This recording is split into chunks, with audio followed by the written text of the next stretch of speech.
Welcome to the show. Understanding the disposition of men while dating. Stay close. If there's something on your mind, let's talk about it. It's showtime! Welcome to the Let's Talk Show. I'm your host, Pastor Shay. Stay close.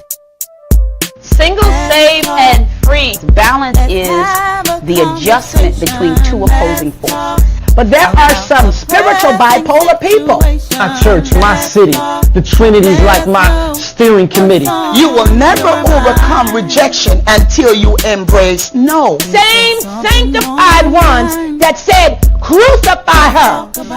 She deserves to be in jail. I always say faith will never make sense and sense will never make faith. Something on your mind.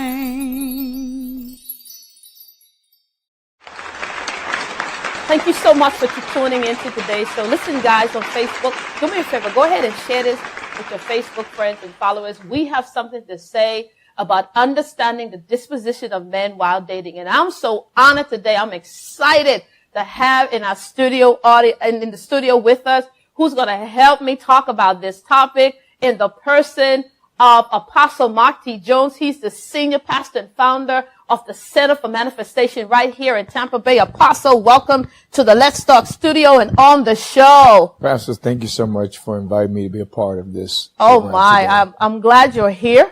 Yeah. Amen. Good to see you. Good And to see we you were as well. talking outside of the show and all of the good things the Lord is doing at the Center for Manifestation. But I do have a question now. Last year, you married a whole lot of people. Oh my God. Every time I turn on Facebook, you were marrying somebody. Did you just release that word in your house and say, hey, all the single people get married this year? I did as a joke. But no, I think what it is, my wife and I have been married 25 years. And I think what people are doing through our leadership is gaining courage to be married. Oh, wow. You know, there's no safe way to love. That's right. And to think that marriage will be without trials is absurd. So I think people are gaining courage to get married and enter into covenant relationship through our ministry. That's awesome. Awesome. And today, one of the things I want to talk to you about throughout the show is A Wise Woman's Guide to Understanding Men.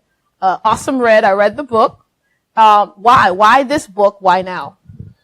Well, my wife and I do so much, so much ministry around married and the married dynamic, having been married over 25 years now. Right. But I really felt led and inspired of the Lord that there are some women that just don't understand men. True. Some of you think we think like you. We're coming. We're coming. Some women think we process information like you. True. You think we can hold a conversation like you, and we're not made like you. And this book is really written to those who sincerely want to get into the head and the heart of the male and the male disposition. Awesome. Awesome work. So let's get to it. Do men have lists when selecting a female they want to date? I believe men do have lists. Okay. But there are certain characteristics that sort of trump the whole list. Okay. You know, there are certain things. If a man can guarantee himself he'll be respected, he'll drop a lot of stuff off his list. Oh, wow. Awesome. So you really say a man's list is respect. That's it. Respect is at the top of the list. The top of the list. And so, so there are a lot of wishes on the list. But if respect is met, if that respect is met, then there's a whole lot of wishes that he'll go without. Oh, wow. With respect in place. If he can guarantee respect, then there are a lot of wishes on the list that he'll let go of. Wow. So I have asked a question about attraction. So do you believe that if respect is there, then the need for having a physical attraction towards a female goes away? I believe that respect is what makes him attracted. Oh. See, men are initially drawn by looks. Of course, God made, you guys, part of the way your hair grows and the shape curves is all a part of the advertisement. But essentially, if a man, I'm talking a godly man, if a godly man perceives that a woman looks great on the outside, but is disrespectful or, selfish, he'll immediately become unattracted. Oh, wow. Oh, wow. We've talked about this, and I don't know if it's true. There's this saying, out there that we have a lot of mama's boys. Is it true that sometimes, maybe not all the time, in your opinion, men are attracted to women that resemble their mom in any way? I do in emotional makeup. Okay. Not so much in physical attraction, but emotional makeup. For example, if a man grew up being affirmed, right, then most of the time, or nurtured, then he's going to gravitate toward a nurturer. Okay. If a man grew up with a certain, parentage, and this individual reminds him of how he was raised, he's going to be attracted to that form of connection, that form of relationship. What if the reverse is true to that comment? If he's not affirmed, but he grows up in a house where maybe he saw that mother just belittling the dad or just being boisterous and being hard, how does that affect his makeup as a man in that regard? In many instances, it causes him to resent women. Oh, wow. In many instances, it causes an element of resentment. This is the man that will actually use a woman. This is what creates the user. Oh, because in most environments, especially where the environment has been negative, there's a counter resolve being built. Yes. So he doesn't have a desire for closeness or for intimacy or for connection. His only goal is to not be dominated by her influence. So typically he's going to be an abuser. He's going to be a manipulator. He's going to be somebody that is always keeping control by never making connection. Oh, wow. Oh, wow. So that truly impacts how men are raised. So absolutely. So is there a danger? What is the danger then when it comes to men being raised by single mothers? Is there a danger there? Like, he's so nurtured or, he doesn't have that male presence. How does that impact him? Well, if she understands that she can't raise a man to be a man. That's good. And she's very, deliberate about getting male mentorship, male presence, male involvement, male activity. Then of course it tends toward the positive. Right. For example, I didn't have my father in my life. My father died when I was 2 years old. Okay. And I was raised by my grandmother primarily and my mother. Okay. But I had Uncle Fred, Fred. who was a solid man. He was a believer, and he was a real head of his home. He was a real leader.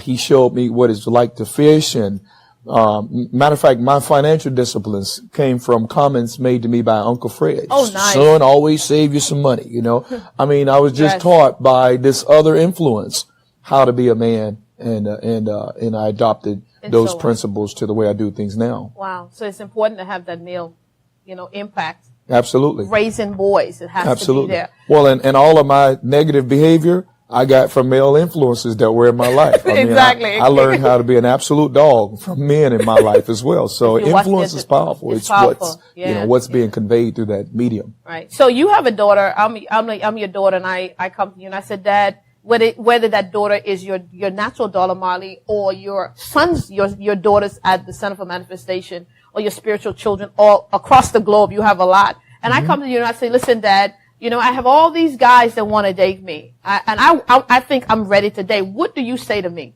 Well, first of all, I don't care anything about the guy, so I'm not in love with him. Right. And I like to convey that, if you're a daughter under my care, then my number one goal is the safe passage of you as an individual from one form of security to another form of security. That's good. Yes. So all of my advice is towards securing your interests as a woman.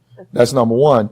That's number two. Number one is making sure that whatever you involve yourself in affirms your value. Oh, wow. That's good stuff. From the very beginning, when you get into it, it has to affirm your value. Wow. When you're in it, it has to affirm your value. If the entire process does not confirm to you what you're worth, I don't tell you who to marry. I just tell you he's a jerk. He's not the one. I didn't say he wasn't the one. I say he's an idiot, and I hope you see it. That's important. I mean, to affirm your value. I've never heard that before. Wow. Well, if you think about what happens when a woman, when she's brought down the aisle in a wedding ceremony. Right. She's brought down the aisle by her father. Yes. That represents her security, her value. Yes. That, she is being protected. She is being kept.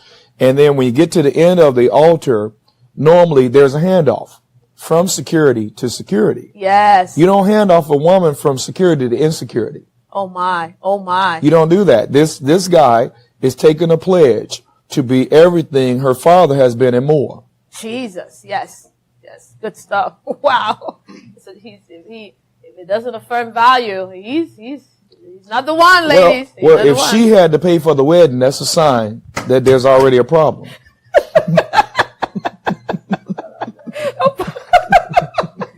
Stop paying for your own. Yeah, if she had to buy her own ring and pay for the wedding, there's already a problem. Buy the old house, buy the car, Right. we already got a problem. Right, because wow. he hasn't paid a price Jesus. to affirm her value and her Wow. worth. Wow. And it's not 50-50. What is that crap? Where do we get this stuff Oh! from? Where do we get this stuff from? 50-50. We're not roommates. She's the pearl of great price. Wow. And you have to pay for that. Pay the price. That's right. Wow, wow. Let's talk about this. In your book, you talk about communication and how it is that we process information different. Women, we're emotional. If we trying to get our point across, everything involved. Our head involved, our hands involved, our tool involved, everything involved. And then tell me how that reactions, just exactly what I described, impacts communicating with men. Well, most men sift conversation for responsibility. Okay. We just squeeze it to see, okay, so I have to do what now? So when a woman says something, I'm thinking, okay, so what do I have to do now? What do I have to do? Right. Because before we had a relationship, we had a job, till and keep the garden. Yes, that's right. She had a relationship before she had anything else. That's right. So we're always sifting conversation for a to-do list, right. responsibility, something that we can do to change the situation. Now, what happens most of the time, because we're preoccupied with what we have to do, we're not really focused on how we're supposed to feel. So when she feels that we're not feeling what she feels, she get mad because we're trying to find out what to do.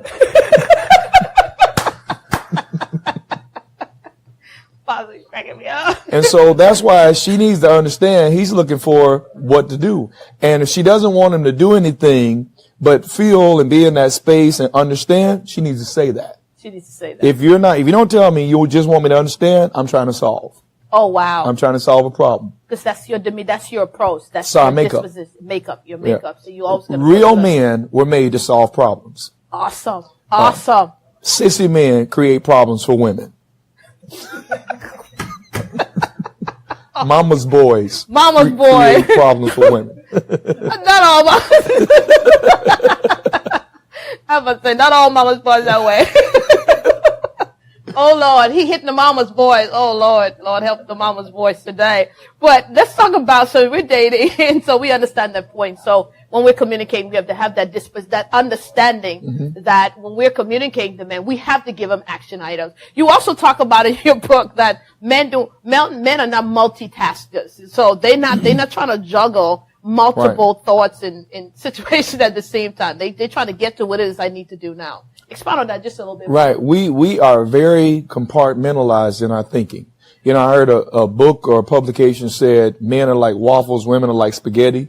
You know, with you guys, everything sort of runs together. Like you actually have a connection between something I said in the morning and wanting sex at night. Yeah. And we don't get the connection because that happened then and we set that away and now it's nighttime and we're ready. Wow. So, so the reality of it is we are very compartmentalized in the way that we process things and in the way that we handle the nuances of life. We're very compartmentalized. Oh, wow.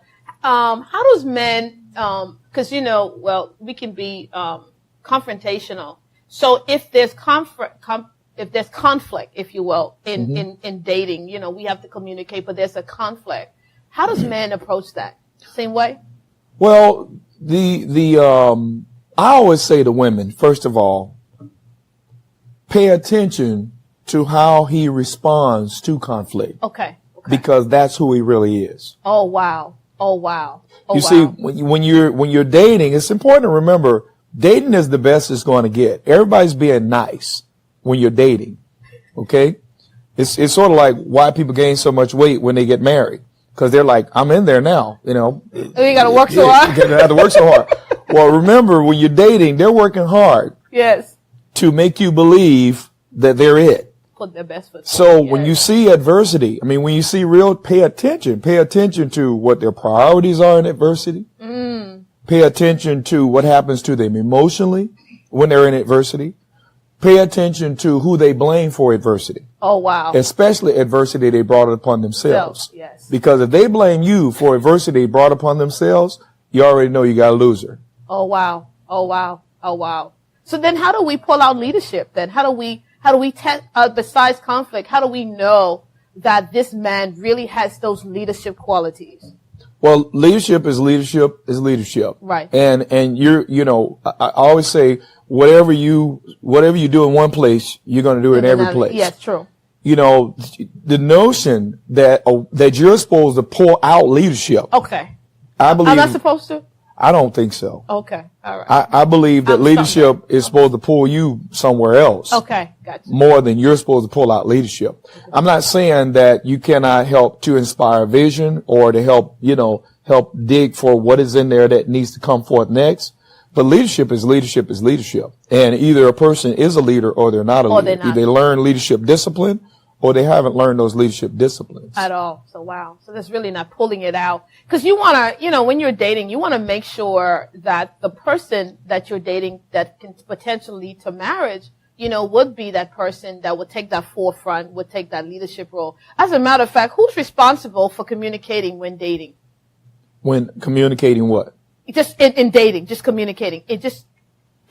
Deciding where we're going to go, what we're going to do today. Who leads that conversation? Well, I believe it's mutual. Yes. I don't believe that one person is solely responsible for that whole process of dating and connection.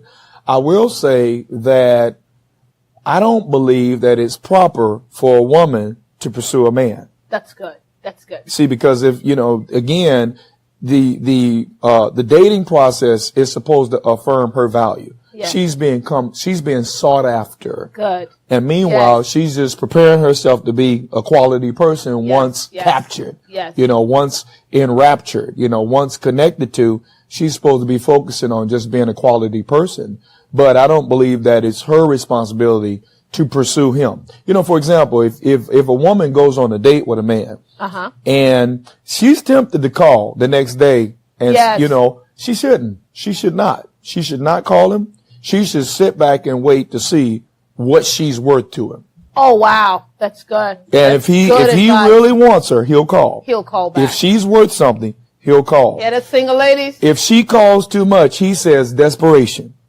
And now she becomes prey to whatever he is. Right. Because if he's not right and she's desperate, it can only go wrong. Things don't go wrong. They begin wrong. Oh, wow. Awesome. Awesome. That's good advice. Good advice. Let's talk about this place of respect. Women love to be loved. They say, man, you said it. If respect is there, in fact, you pretty much said this in sort of a summary way, that men do have a list. It's called respect. Right. Their list is respect. What are some of the things that we do while dating that is just can be a subtle disrespect towards men? I would say it starts with not allowing a real man to be the man that he wants to be. That's good. For example, let's back up. It starts with comparison. Okay. For example, if a woman comes into a relationship and she's automatically comparing him to other people, well, that's a sign of disrespect. Oh, wow. He's going to take that as a sign of disrespect. Oh, wow. I'm not your ex-boyfriend. I'm not your dad. I'm not your Uncle Bob. I am who I am. And so I don't, nor do I want to compete with those other male images or male figures. That's good. So it's important to not communicate any sense of comparison. And also the, not allowing him to communicate without interruption, for example, is a subtle tale. I liken it to this. We're having a conversation, and I believe in listening first. Tell me what's in your heart, what's on your mind, so on and so forth. So if I listen to you for 5 minutes to speak about whatever's on your heart, and then you give the pause that says it's my turn, and then I speak 5 words and you have more words, I don't want to talk.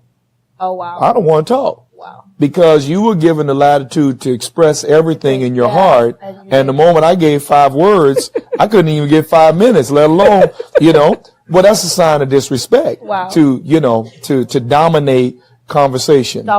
Exactly. And then real, like I said, a man's man. I believe chivalry's not dead. Let me open the door. That's good. Let me, walk in such a way as to protect. It's an insult if you pull out payment to make payment for dinner or something like that, because you are in the presence of a real man. So why would you even assume you're supposed to be buying dinner or, paying for the movie? Why would you assume that? For real, Apostle? Why would a woman of value and worth and virtue assume that she's supposed to pay anything when he invited her out on a date? Wow. Why would she assume that? Because there's this crazy notion that we should flop that backward and forward. You're going to end up with a roommate who only pays half the bills, half the car note, half the insurance. You're going to end up with a roommate arrangement. Wow. So even in dating, if he's not showing you full value, he's wow. It shouldn't go no further. It's like, that's not it. But I really believe, Apostle, that there is a huge misconception in the house of God that, it is this 50-50 concept that, now we married and this is what is typically said. Well, we have evolved. We are not living in that generation where, the wife stay home and take care of the kids. We have evolved. And so now there's joint responsibility for the kids in the home and the house, and so that is, I think even in dating, we carry that into dating because we say, well, we're dating. So he working, I working. I can pick up the check this time. He can pick up the check next time. And so we vacillate back and forth in doing that. And are you saying that was never the original design? We've evolved all the way to a place where marriage doesn't work anymore. That's true. That's what that's what we've evolved. Yes. The marriage is not 50-50. It's 100-100. That's good. I'm not saying that you don't create a marriage and a household that is dependent upon two incomes. Right. I'm talking about who thinks who is responsible for whom. Right, exactly. An independent, I could take care of myself, strong woman should only marry a man who knows he's supposed to take care of her. Oh, wow. Oh, wow. That's good stuff. So which means that I should only be dating on the same level. Right. Just because I can take care of myself means I need to let you think so. Wow. That's some good stuff. That's some good. And see, this 50-50 thing, you think about it. People date this way and they marry this way. Yes. He's got his bank account. She's got her bank account. Yes. He's got his kids coming in. She's got her kids. He's got his insurance. She's got her insurance, right? Uh-huh. And what that's called is a prenuptial agreement. All of this is kept neatly separate so to be easily to separate. Oh my. The whole premise of that is this is not going to work anyway. Wow. So let me keep everything easy to split up when I leave. Wow. Wow. That's not a married mindset. It should be very difficult to get divorced. You should have to earn a divorce. And it should be so difficult that it takes time to untangle it. To untangle all of the assets and everything that was brought together. Absolutely. Oh my. It ought to take so much time that you give up and just say, we're going to make it work. We're gonna make it work. Exactly. Oh, wow. And so this is some good stuff, Apostle. So you're basically saying we should even date with that mindset. We should not date with the mindset that this is 50-50. We should not date. We should date with a mindset that, listen, I'm valuable. And if you want to date me, you have to meet me at that level. You have to meet me in my value. And I think a lot of time what a lot of females we do, Apostle, is because sometimes we've been waiting so long. And so we do have lists, but our lists go from 20 things to 3 as we get older and older. Yeah, I tell the daughters in our church, right? Think about the biblical premise of dating. There's no biblical, thou shalt not date, thou shalt date. Here's the way you should date. Right. But there is, betrothal. There is dowry. Yes. And that suggests that he had to pay a price up front. That's true. Here, yes. And your standards are a reflection of your understanding of your value. So I always tell our daughters in the house and my daughter, I'm like, listen, I'm here to affirm your value. Wow. Don't be throwing yourself on sale. You are not Walmart. Prices should not be falling. Prices should not be falling. Okay? Oh my. So, but you think about it, right? Stuff. Your standards as a woman. Yes. Tell me what your value is. That's good. You don't have a sense of value higher than the standards by which you carry yourself. Oh my. Oh my. Oh my. What you allow tells me what you're worth. Oh my. Oh my. Oh my. And who I attract. Don't get mad when a man treats you cheaply when that's what he saw. Jesus. Yes. Wow. Women, are you listening to this? Share this with somebody. Stay close. We'll be right back. Wow. Do you have a business idea that you're struggling to get started? I've designed a program that will take your business idea from inception to ready to launch in just 6 weeks. The PIM program is a state-of-the-art program that will not only help you navigate through the steps to get your business started, but will equip you with the tools you need to stay relevant in your industry. So if you are ready to take your business idea to the next level, contact us today.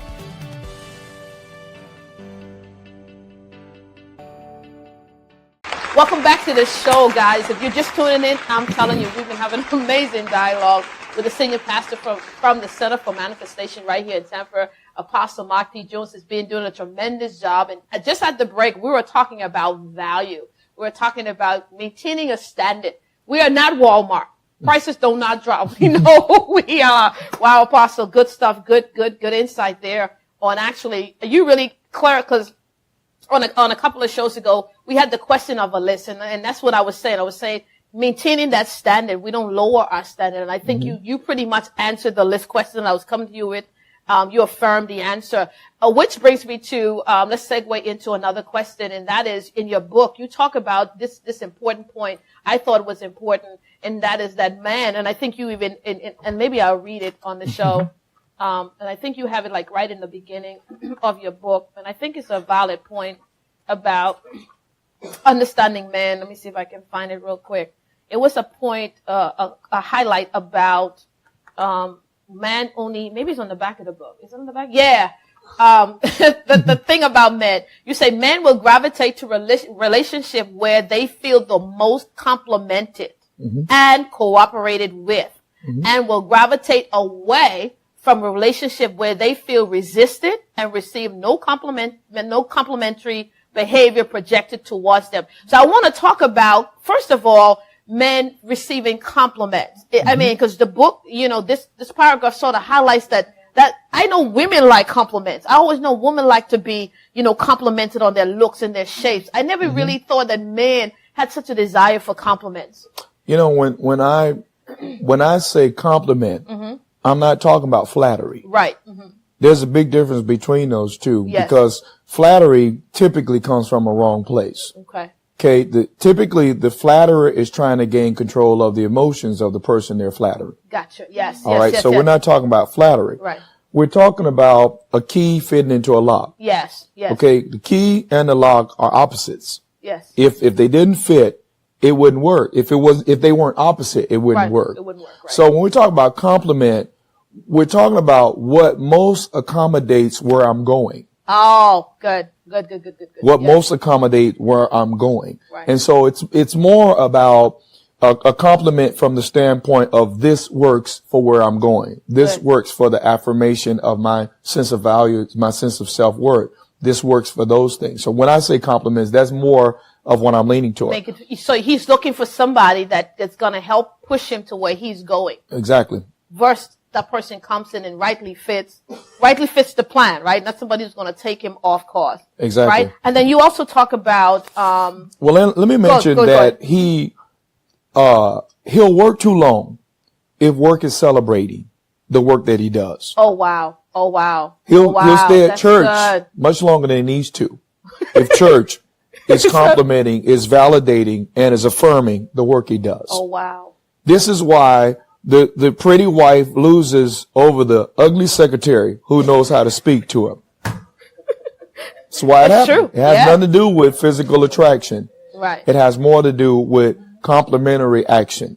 And that is, all of us are working hard to avoid pain. Yes. Yeah. People gravitate away from people that they deem are only causing me pain. Yes, of course, yes. You see? And so that's what I mean. If we're trying to avoid pain, and then now this individual is actually helping me to not experience pain, then there's going to be a gravitation away from what I feel is causing pain. Wow. And that's why we can bring things to another level without causing pain to the one we're trying to work with. Yeah. Oh, yeah, because we try to avoid it. So now if I'm dating, how does what you just said now apply? Now I'm dating. So is he looking for somebody that's going to complement what he already know God is saying to him, where he's going? Is that what he's now looking for? And that will cooperate? And how does he test that place? Because now we're dating. Well, snippets. A man is going to share pieces. They're never going to share all up front. He'll share pieces and see how you respond to pieces. For example, if he says, my dream is to do this, my vision is to do this. Oh, that's stupid. That's crazy. I never heard anything like that. Oh man, it's off. It's a deal breaker. Right. Because again, there is no leaning in to say, wow, tell me more. Yes. Tell me more. Where did this come from? Where'd you get this idea? Wow, that's original. We got a choice of words. Stupid, meaning I never understood it. I've never seen anything like it before. Or original. Both words are saying I've never seen anything like this before, but you got to choose what response you want. Gonna give. Yeah, right. exactly. Wow. So wow. So he drops little tidbits of his dreams and his Absolutely. goals and see how we respond to that. Absolutely. And respond. How can women tell when a man is just stringing them along? Well, in dating, because the interest, he may not have an interest. So maybe initially there was a positive interest there. Mm-hmm. There was a real interest, but all of a sudden he shifts out of that interest. Mm-hmm. How can she tell? Well, men give pieces of commitment at a time. Okay.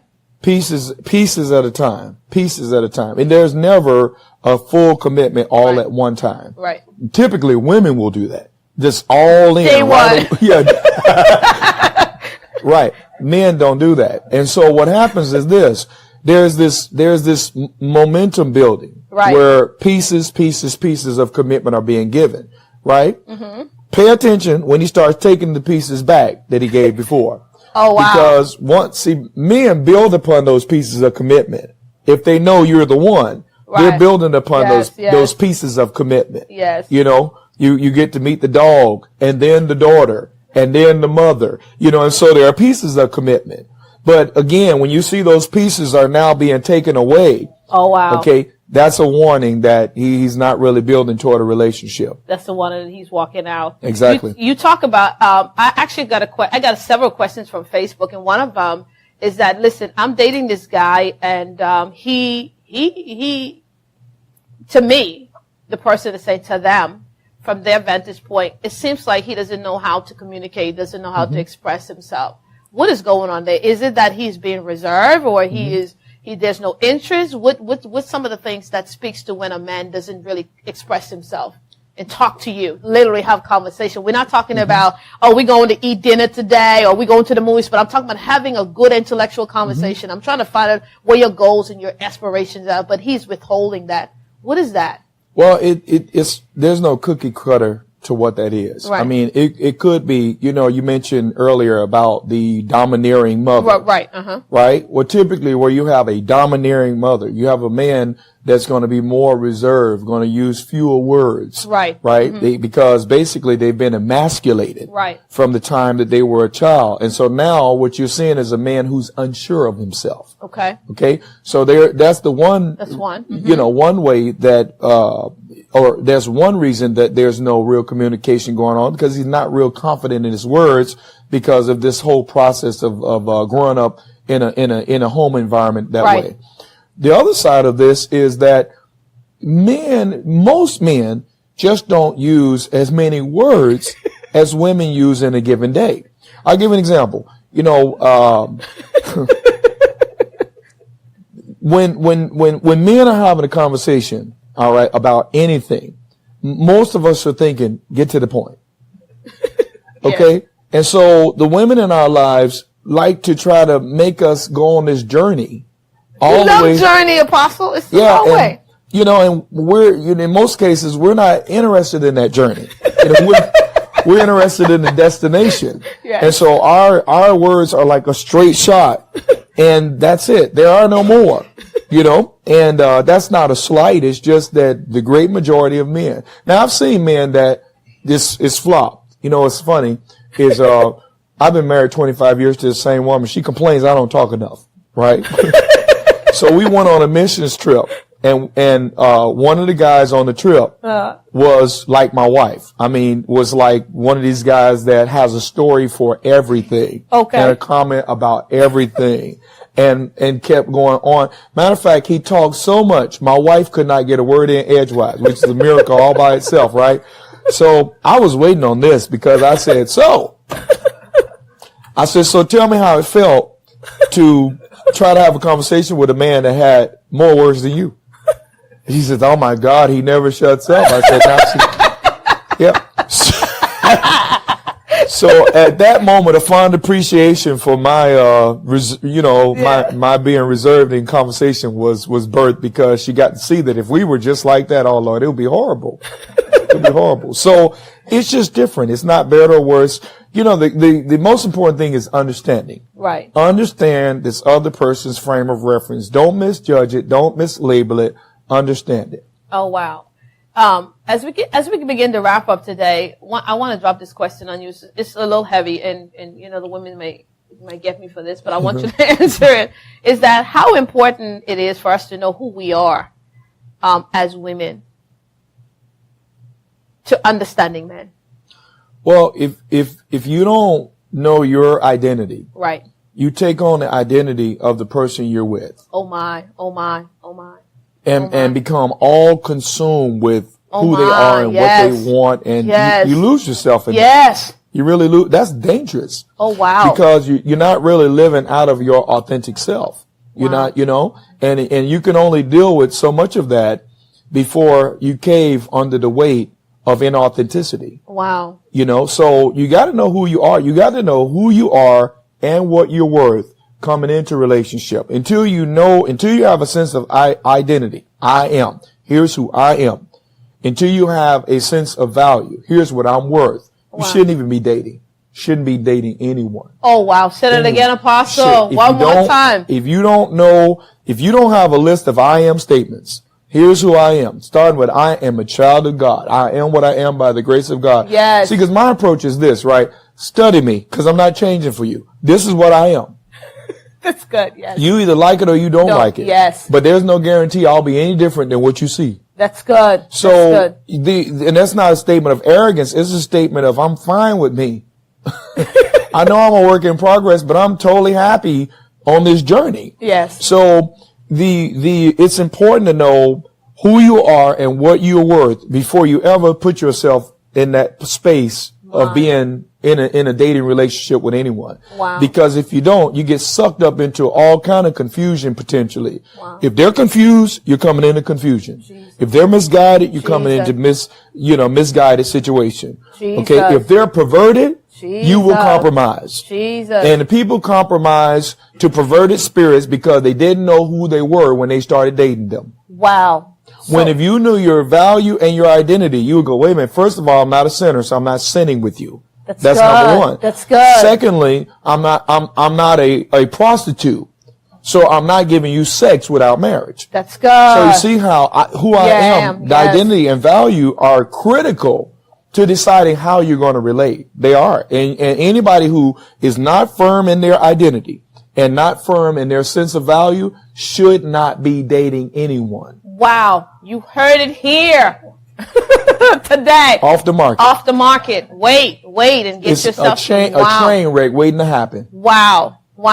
Is this the reason? Could this also be one of the reasons, Apostle, where as women we pick men that we think that we can change, and we got a project. Well, I'm gonna get this man, like you said. What you see is what you get. Study you. Mm-hmm. But then we have females out there who will see men and say, you know what? I can fix him. I can create this person I want him to be. Why are you laughing, Apostle? Because I deal with this all the time. Yes. And here's the reality. That space of being willing to work with someone. Yes. Okay? That's great if you already married them. True. We don't do that with a car. We don't go to the car lot and the thing is leaking oil, leaking water, right, running hot. And right. We don't say, I'll work with it. No. Because we don't covenant with a project. We don't covenant with a project car like that. Who does that? Nobody. Here's all of my money. I'll work with it. It's okay. No. Now, if I get into the car a year or two and it's leaking oil, I'll work with that. Oh, wow. But I'm not buying a car that's leaking oil. Wow. If I get into it a year or two and the hose bust, I'll work with that. But I'm not, if I can see the hose is leaking, I'm not buying that car. No. And so I don't know why we will take a leaky, buster, knowing this is a busted situation, and I'll work with it. A reflection of value. You can tell what you think you're worth by what you allow. What you allow. Exactly. What you allow. We don't do it for a car. We don't do it for a house. Why do we do home inspections but won't take a guy to our pastor? Woo! That's a good question. Why do we do home inspections? To make sure the home is safe to live in. Right. But don't make sure the guy is safe to live with. My God. Take him to your pastors, ladies.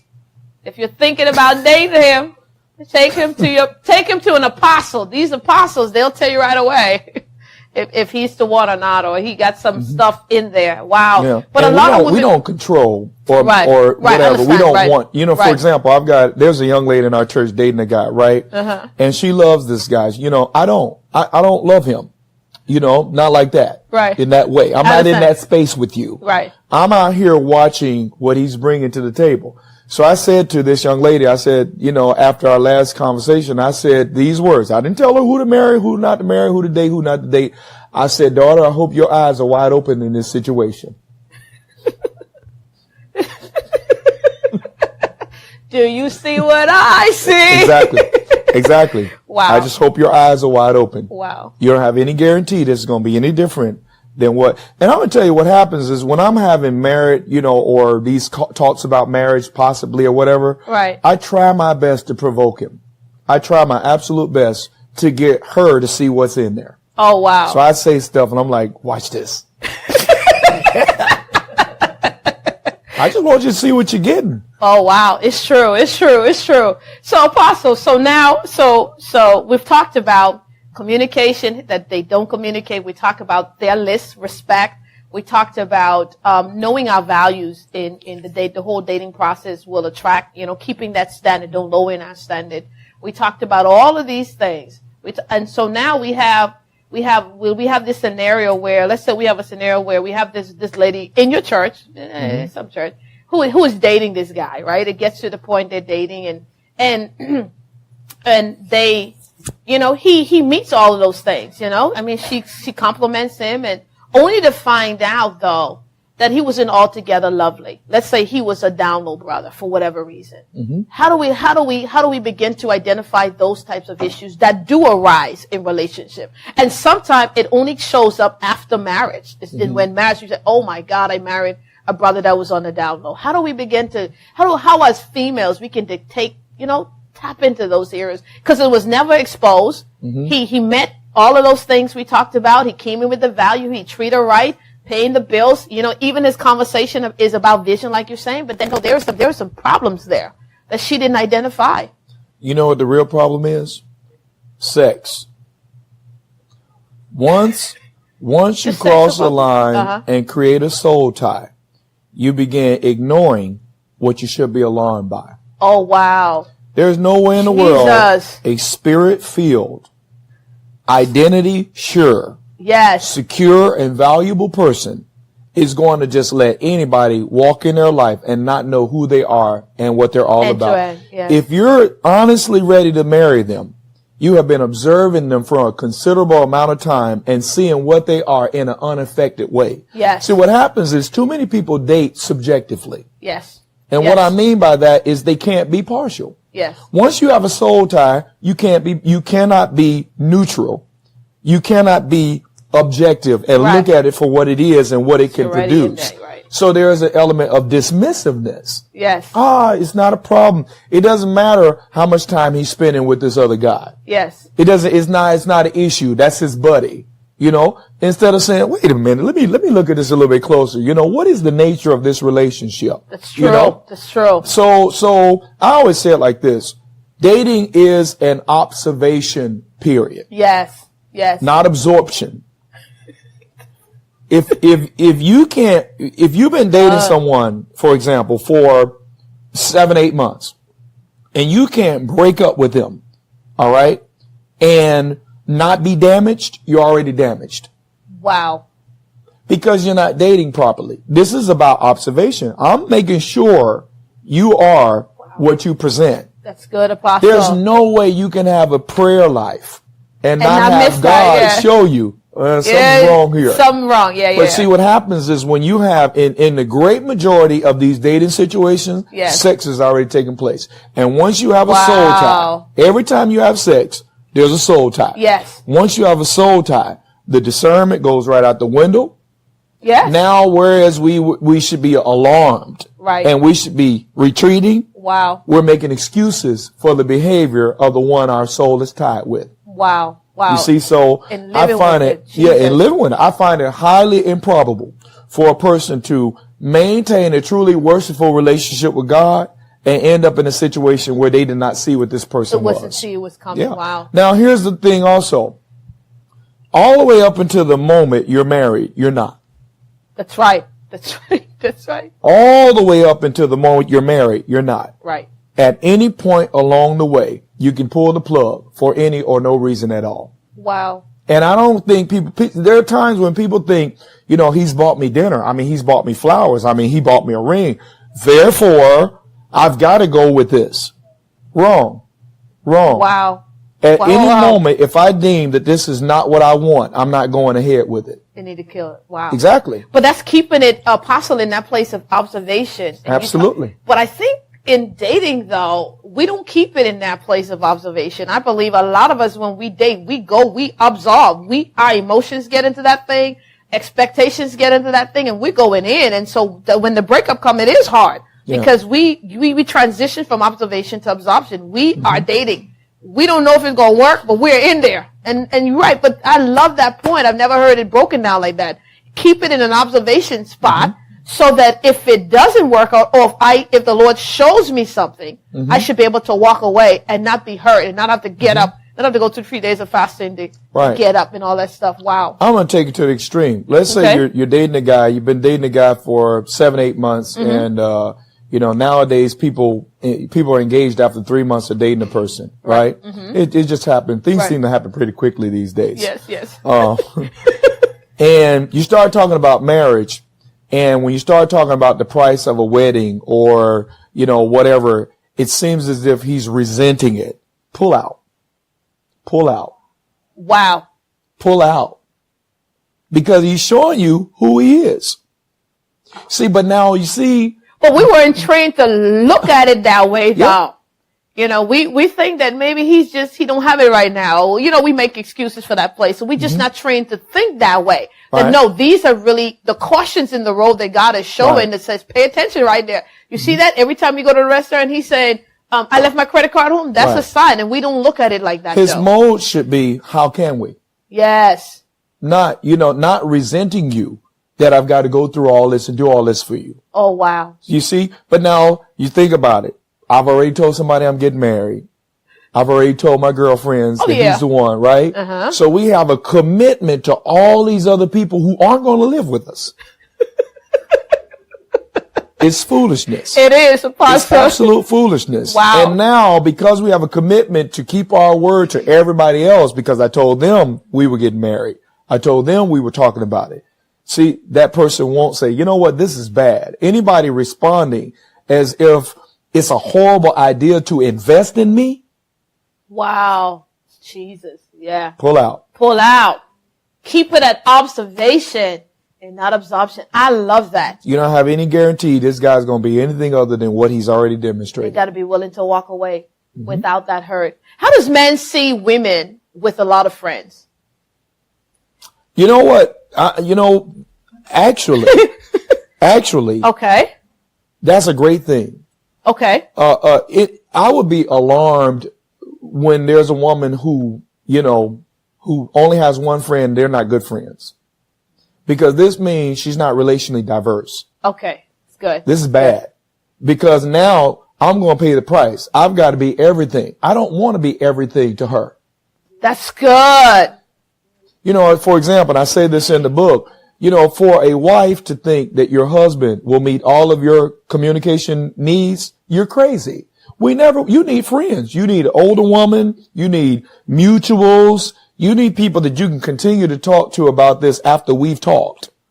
An outlet. Another outlet. We don't conversate like women. We just don't, And if you notice that most of the time, when you see women who are conversationalists, most of the time, if a man is in that group, what is he?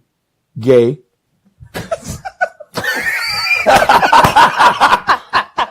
Ever notice that? Yes. Yeah. He's a man who thinks he's a woman.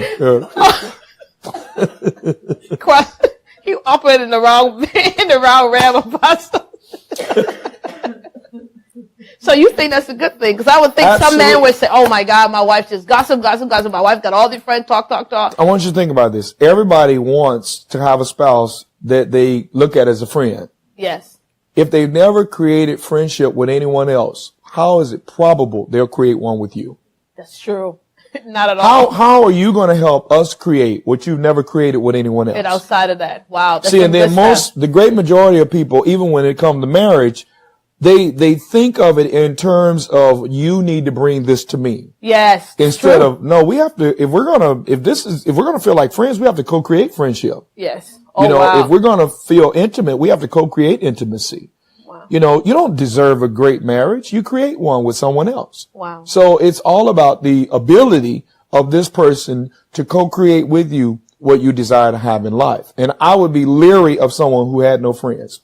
I'll be very leery of it. Because they'll want to stay by your side all the time. They wouldn't give you no space. They'll drain you. They're horrible in friendship. And they're not going to be a good friend to you either. At all. Not at all. Not at all. I'll be very leery. Not at all. Let's talk a little bit about your book. I think good. He's gay. No. All right. So we talked about why you put at the beginning of the show. We talked about this book a little bit, but tell me what is the overall takeaway? If you had to summarize this book, what would be the overall takeaway that you want me to get when I complete this book? I'm sure every woman under the sound of my voice wish men came with instructions. Oh yeah, yes. Hit the button A. So many times we, especially when it comes to relational dynamic, we focus on the we and the relationship. Right? Mm-hmm. And don't even have any understanding of how this other person operates. I have any understanding. Yes. Right? Yes. And so this book is written to those who sincerely want to understand how men think, process information, what's going on in their head, what's going on in their heart, and how really to maximize the relationship. People who feel understood are more inclined to cooperate with you. Yes. Okay. Yes. And so we're really talking about garnering the cooperation and partnership of the man that's in your life. In the man. Oh, wow. You got to understand it, because you'll never get his cooperation if you don't understand how he operates. Awesome. Awesome. Final question as we begin to wrap up, and then I want you to you're going to encourage the single women, and you're going to pray for marriages for some single women. Father, we thank you for husbands that's coming, and that we will stay in observation and not obsession, but absorption. But chapter 8 got me. I mean, I read the whole book and it's good. Chapter 8 is this place of nothing. And it's like, it's hard to believe. You want me to believe, Apostle, that there comes a time with men that they have a place of nothing. They're thinking about nothing. They ain't doing nothing. Explain that. Absolutely. Most men in between doing something and doing something else, we do nothing. And I've had at least one of those opportunities today where there was nothing going on here. Oh, wow. Just clearing everything out so that whatever I'm getting into next, that's what I'm in. Oh, wow. So the great majority of men, really, the great majority of men have a place inside themselves called nothing. What am I thinking about? Nothing. Really? Absolutely nothing. I don't have anything going on other than just letting everything go and just being in this space, and that's sort of how we, you think about, we mentioned earlier about women are like spaghetti. Everything's strung together, right? Mm-hmm. There's no break. Well, if you look at a waffle, there's breaks. Yes. There's compartments. Yes. And part of the process of going from one space to another space is the separation. Yes. So that nothing is that separation. Oh, wow. You see, it really is a place where we can learn from that. We don't do that. We can't do that. We're not made up that way anyway. You're not made that way. Wow. That's not the way most women are made. Do men really have this sense for that place? Nothing's going on in their mind, but do they really want to they have their quiet moments, their moments when, listen, don't bother me. This is the man cave. I just want to go away. Do men really need that time, need that space? Absolutely. Why? Absolutely. We want to be there. We want to come in the man cave. We want to hang out. Why can't we come and hang out? Just on a very deep interpersonal level. We need peace.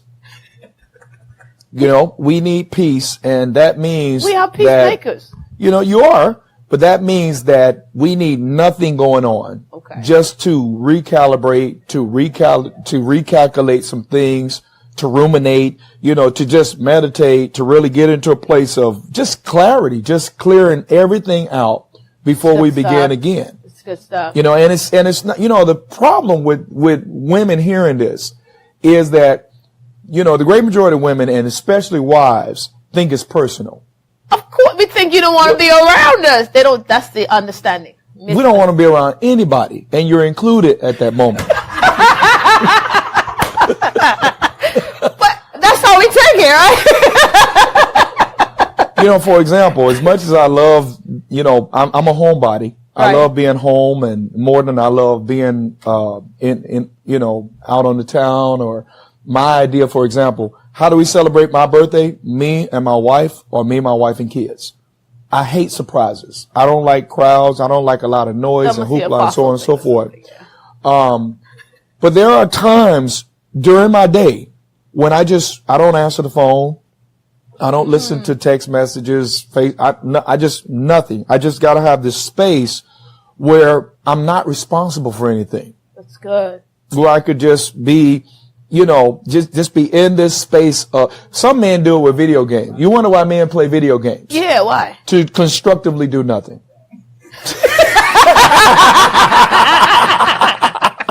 Wow, Apostle. That's their way of doing nothing. Some of that. While doing something that's doing nothing. Wow. But it's just, it really is. I agree. It's a need. It's a need. It's a need. It really is a need. Yeah. And it's important that the women in our lives don't take it personally. I'll be right back to you, but this belongs to me. And it doesn't take away from that relationship. Even in dating, we may feel that I just need a couple of days just to, a moment, and then, we feel like you ain't calling 3 days. You calling somebody else. If you ain't calling me, you calling Susie. We want to know what's going on, but it could be that just you just, like you say, you need that alone, that time. Yeah, I would be leery about a couple of days. That's too long. I'm sorry. Because you don't get a couple of days in marriage. That's good. That's good. No, there is no couple of days. No. Y'all not having that. No, we don't. Scratch that. Not a couple of days. You got to call the next day, or day, a couple of hours. But thank you so much, Apostle. Wow, you have truly dropped some nuggets in this atmosphere. And I think that our viewers, our Facebook, our social media viewers, whether Twitter, wherever they are going to be tuning into this.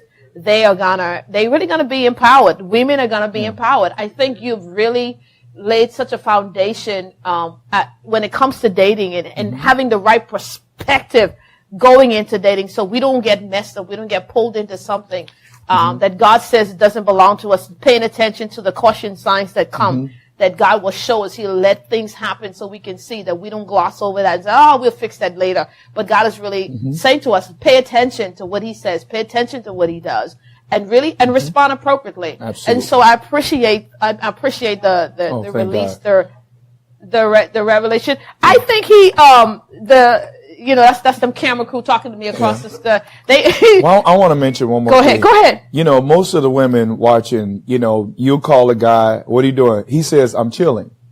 You know what chilling means? I'm enjoying doing nothing. Thank you for that clarification. I'm just chilling. Yeah. That means I'm not in a responsible space. For example, there are times when I'm responsible for so much. Yes. That I enjoy being in a space where I'm responsible for nothing. Oh, wow. So that's the space where I don't have to do anything. I don't have to be committed to anything. I don't have to answer anything. I don't have to solve anything. That's not your space. I don't want to give that to you. Meanie. Yes, because we want that space. And so then you come with, hey, I want that space. Girl, I'm just trying to chill. Right? Says I'm just trying to chill.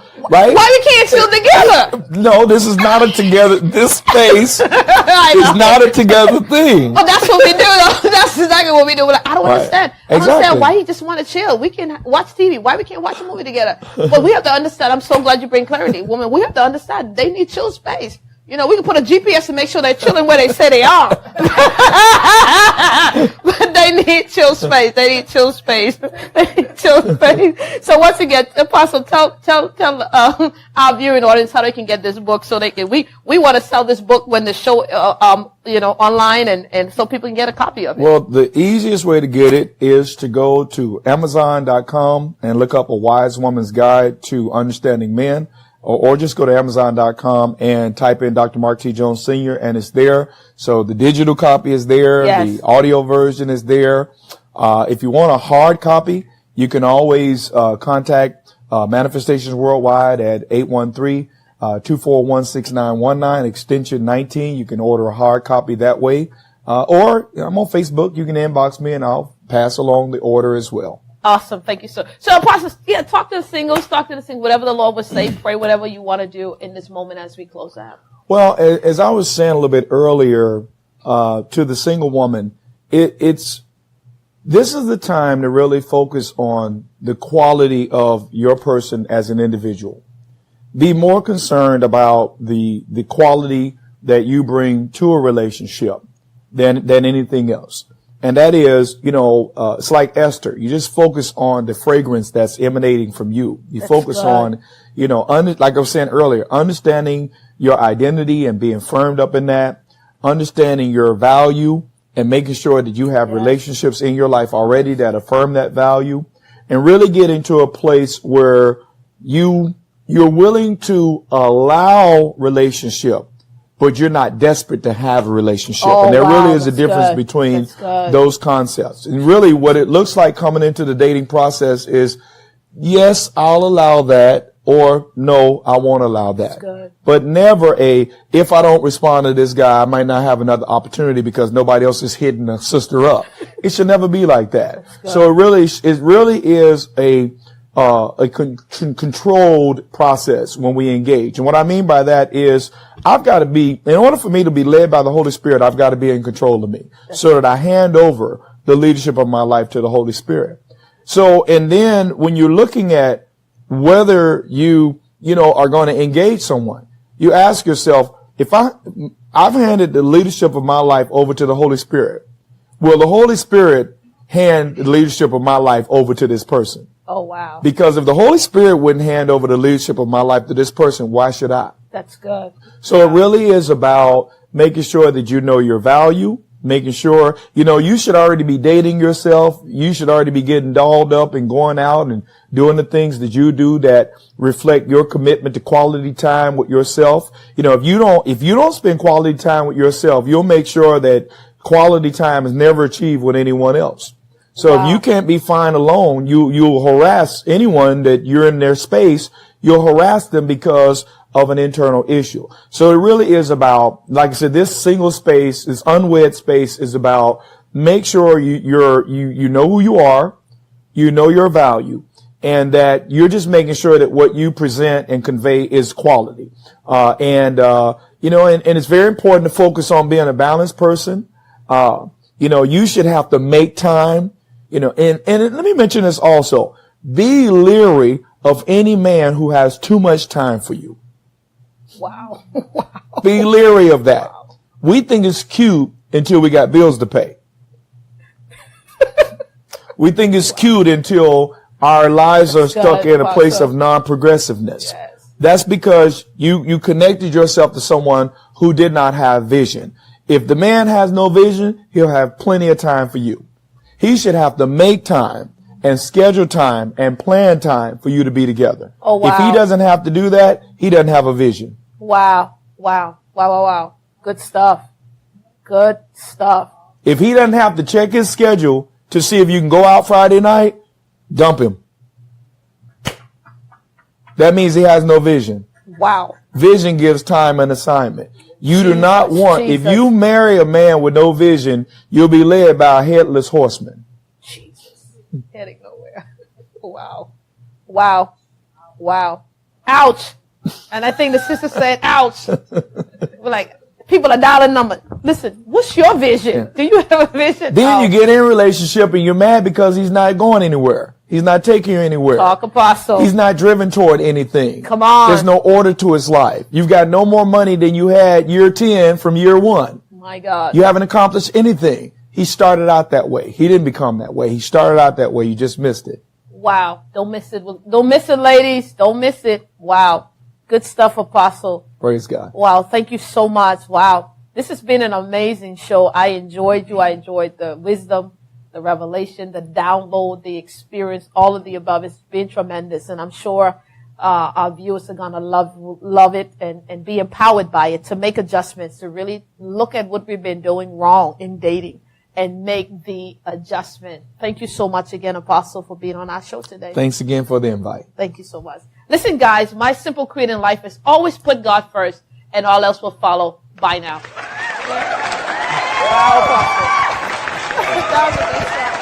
If there's something on your mind, let's talk about it. Let's talk about it. If there's something on your mind.